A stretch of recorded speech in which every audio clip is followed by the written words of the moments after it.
Justin Fields, top 12 quarterback in 2022? Can A.J. Dillon outproduce Aaron Jones? We're going to talk about that and a lot more on our favorite breakouts for 2022.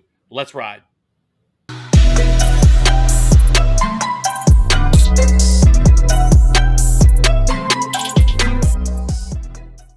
Welcome back in. Like I said, today we're going to be discussing some of our favorite breakout options of 2022. Hit us with your first one.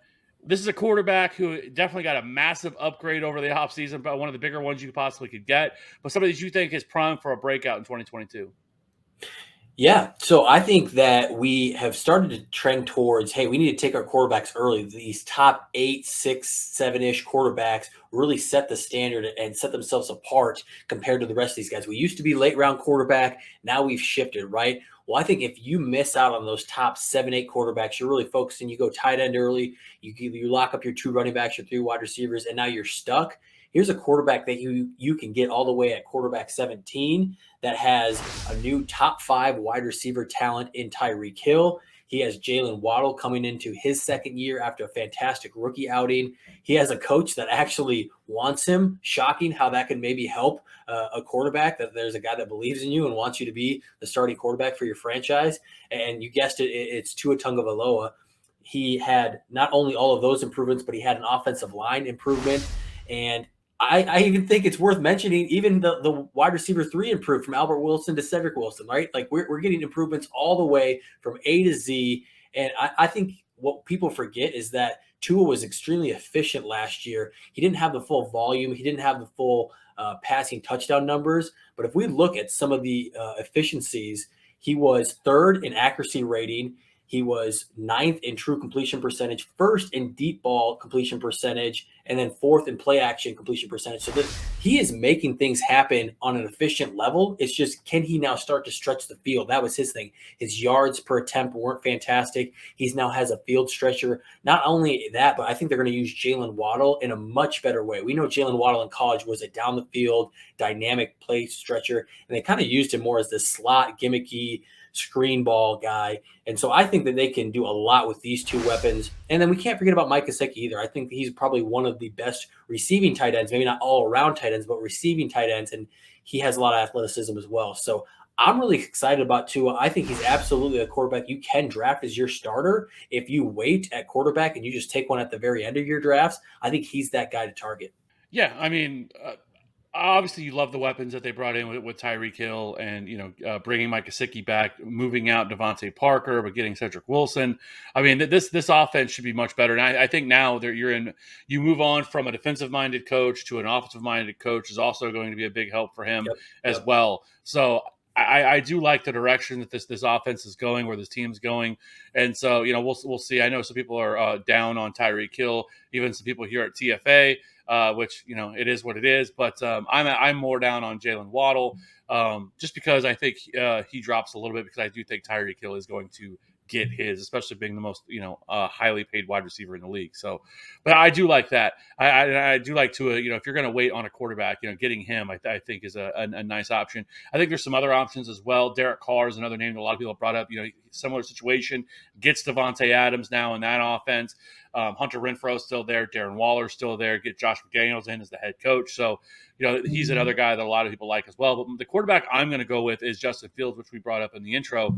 And I get it. Justin Fields, wasn't great last year. He played in 12 games in 2021, averaged about 22 and a half pass attempts per game, 47 deep balls. He only had 1,800 passing yards, 7 passing touchdowns, good for 11.4 fantasy points per game, which was 31st among all quarterbacks. However, he was 6th in rushing, 6th in carries, 420 rushing yards, and 2 rushing touchdowns last year. And he finished really strong in the last 5 games that he played. 4 of his final 5 games, he was a QB1, and he was QB5 over those 5 games that he played. over that span. And the good news is Matt Nagy is gone. Matt Nagy is the stone cold worst coach. There was somebody today that was posting a bunch of like play cut ups of what the hell was Matt Nagy doing here with these play calls, and it was fantastic today because he was just terrible. Like, he was terrible for this entire team. He was terrible for this offense, and he made absolutely no sense. But there were still some positives with him. He was excellent throwing the deep ball last year. His deep ball accuracy was top 3 among all quarterbacks last year. Top 3 deep ball completion percentage under pressure as well. And so there are some things to like here. The biggest upside for him here, and this is where people are missing on him, is that rushing upside, that Konami code that he does possess. In 12 games, I mean, he was on pace last year to have over 700 rushing yards last year. There's not many quarterbacks you can say that have that kind of ceiling. Josh Allen did it last year. Lamar Jackson and Jalen Hurts, right, are the options. And listen, I think Justin Fields is in a very similar situation to what Jalen Hurts was last year. I mean, Jalen Hurts wasn't a quarterback, despite finishing QB9, was not a great passer of the football last year. Only had about 3,000 passing yards. I think it was like 17 passing touchdowns. Like, he wasn't great, but the 700 rushing yards and 10 rushing touchdowns were huge. And so he possesses that same type of upside in terms of rushing ability. And that's why we see these guys get moved up. Also, I mean, if you look last year, I mean, this is how the chasm of or how big it is to be able to get a quarterback who runs the football, right? So if you just look last year, Josh Allen was the QB1 last year. Tom Brady was QB2, right? Josh Allen had almost 30 more fantasy points than he did, despite the fact that Tom Brady threw for 800 more passing yards and 7 more passing touchdowns.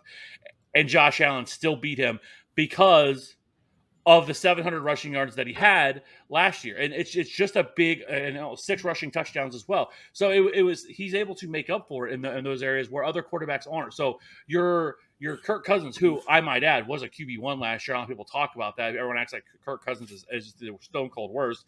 But guys like that who just don't offer anything. I mean, Ryan Tannehill did have I think a bunch of rushing touchdowns, but it was on very few attempts. But my point is getting these quarterbacks with this rushing upside is such a massive.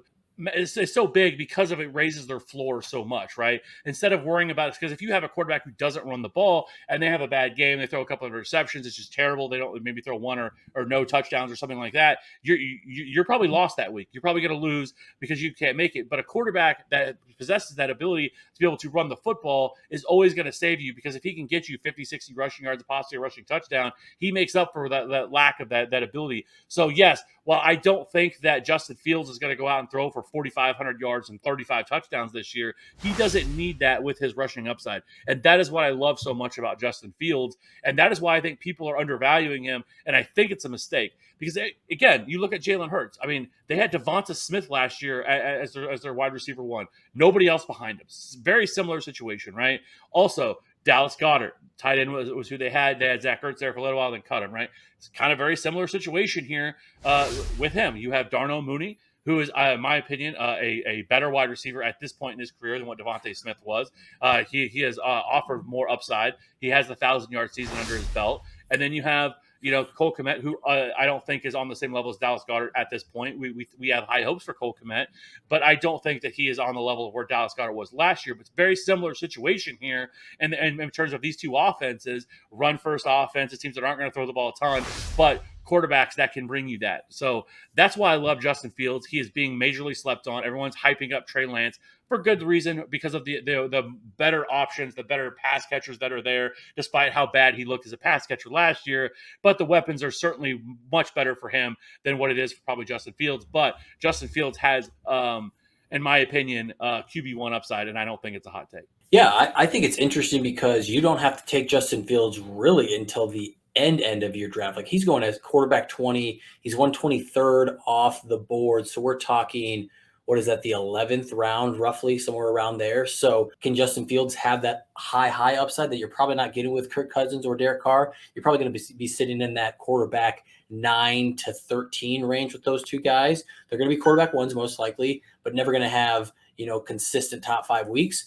Whereas Justin Fields, he has that ceiling, we also probably need to acknowledge he has that floor as well, where he's probably not usable. Maybe he's droppable at some point if he's not getting it done. So Let's go. Let's move it on. Your next guy you have up here. yeah, absolutely. So my next guy, we're moving to the running back position, and this is a guy where I feel like there was a lot of uncertainty coming into this last year in 2021.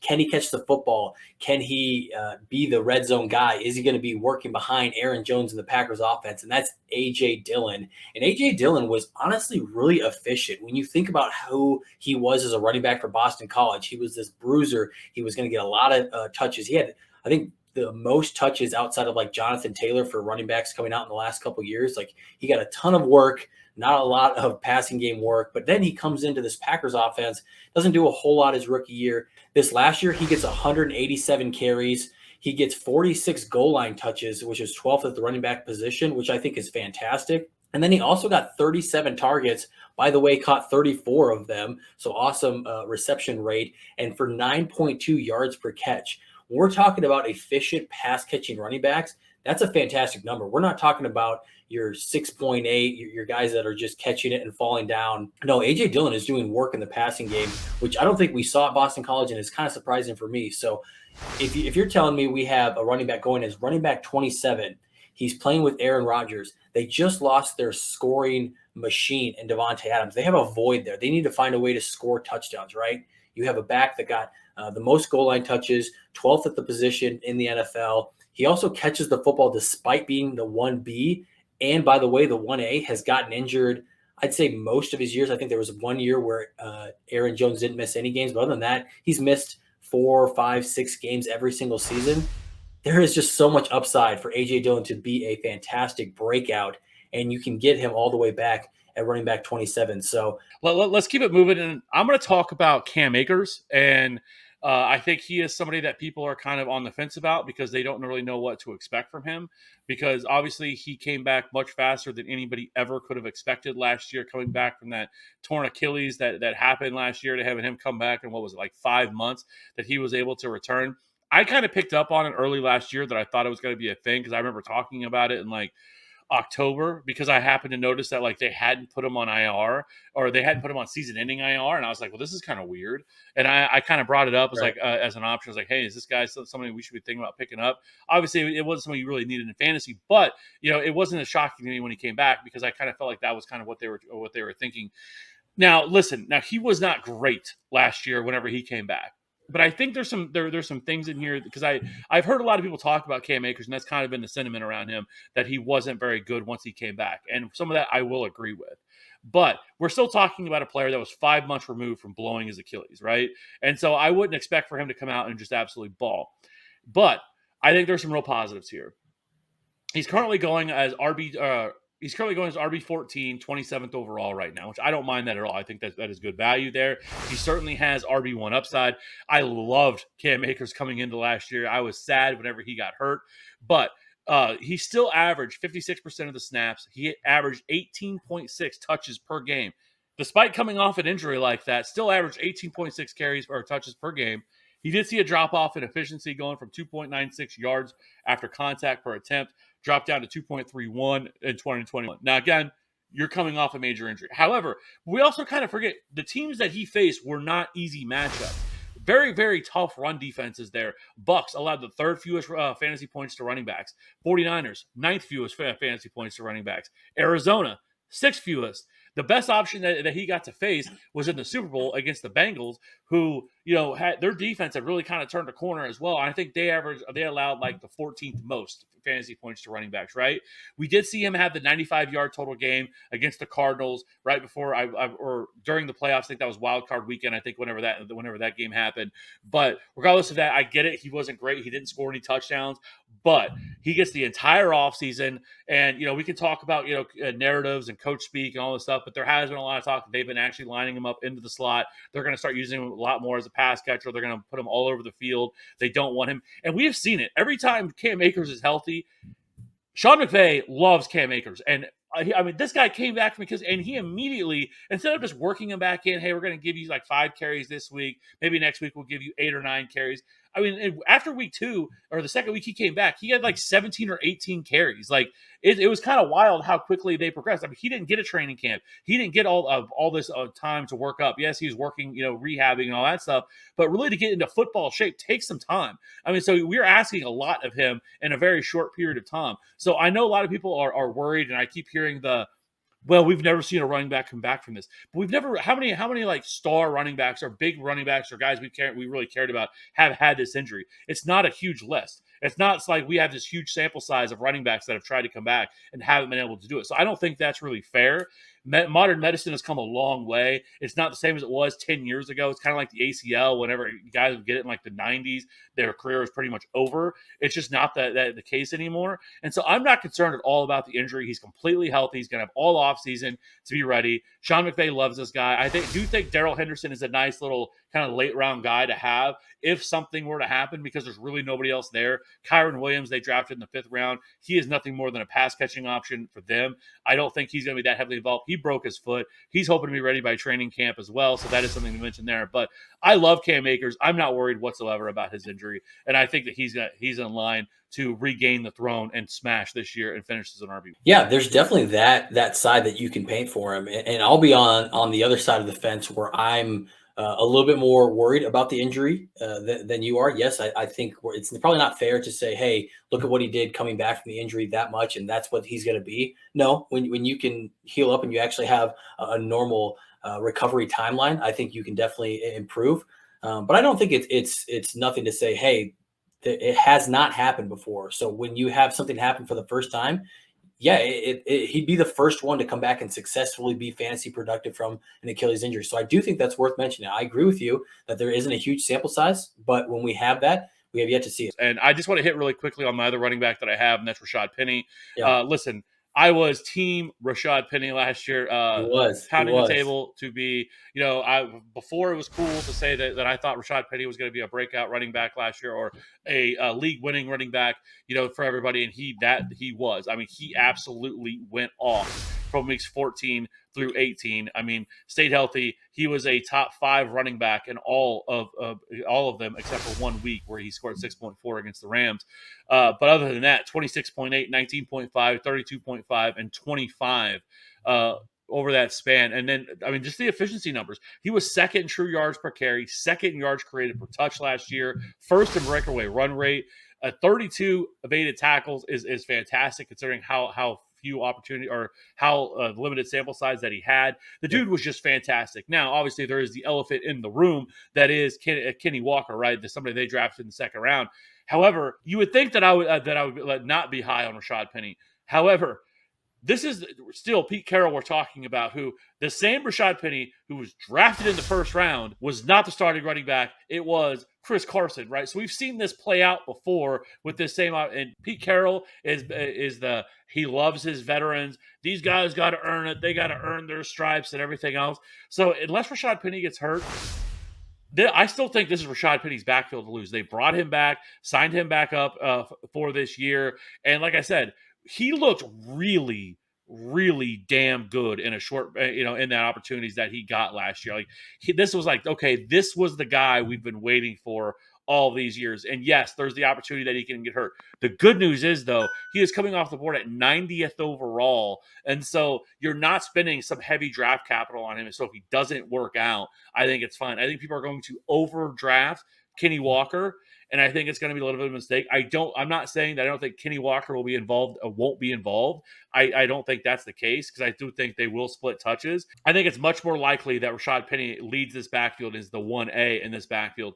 Obviously, there's a caveat if he can stay healthy, but that's factored into where his ADP is anyways. You're not paying a heavy draft capital for him. Yeah, I mean, if you want to talk about, hey, we know that they're going to run the football a lot. They've done work to that offensive line, especially adding a left tackle early in the draft. I'll take the guy that's a little bit later if I want to go and address other positions or maybe a different player where Walker is going off the board. So if you want to take your shot with Rashaad Penny, probably in the late 7th, early 8th, you said 90th overall. So we're talking about maybe a middle pick, kind of getting towards the later picks. I don't think that's a bad option at all because you grab a running back early, you grab a running back in the middle rounds, and now it's that 3rd running back. He could be the guy that leads the Seattle backfield, or at worst, we know always there's injuries, there's turnover at the position. Something's going to happen, and we have a coach who's shown that he's going to run the football no matter what. I don't think it's that bad of an option because you're just getting the value at the ADP. It's not a I'm not giving up a super important player at the 8th, 9th, 7th, 8th turn. So, yeah, I don't mind the Rashaad Penny pick at all here. Are you listening? Damn.